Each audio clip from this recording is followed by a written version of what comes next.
आज की इस वीडियो में मैं टेंस की बात करूंगा कि लफ्ज़ टेंस की एटोमोलॉजी क्या है। Word tense Latin word tempus से अखज़ हुआ है। टेम्पस का मतलब लैटिन में टाइम पीरियड होता है, टाइम होता है।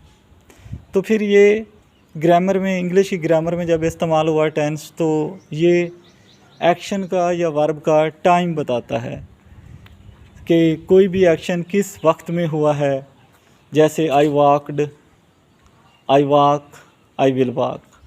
आई वॉकड पास्ट टेंस है, इसका वर्ब जो है पास्ट टेंस बताता है।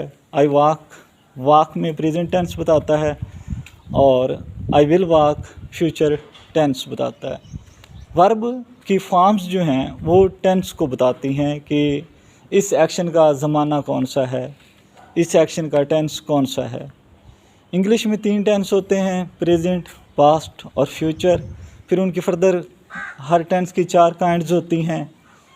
तो टेंसेस को सीखना दरअसल वर्ब को सीखना होता है। वर्ब की फॉर्म याद करें आप, और उसके बाद वर्ब का सिंगुलर प्लूरल सीखें, और स्पेल पे बहुत ज़्यादा जोर देना होता है वर्ब में कि स्पेल आपका ठीक रहे। जो बच्चे स्कूलों में पढ़ रहे होते हैं उनके लिए तो स्पेल बहुत मायने रखते होते हैं। 4 मिस्टेक्स पे एक वर्ड 1 नंबर कट जाता है, और वैसे भी इम्प्रेशन से ही नहीं आता कि स्पेल गलत लिखे हुए हों। तो word tense Latin word tempus, TEMPUS, tempus से अखज़ हुआ है।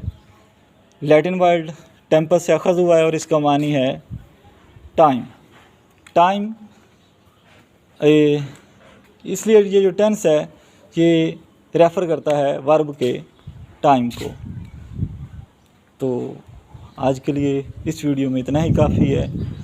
मैंने एक चैलेंज किया है कि मैं 3 दिन में टेंस सिखा सकता हूँ।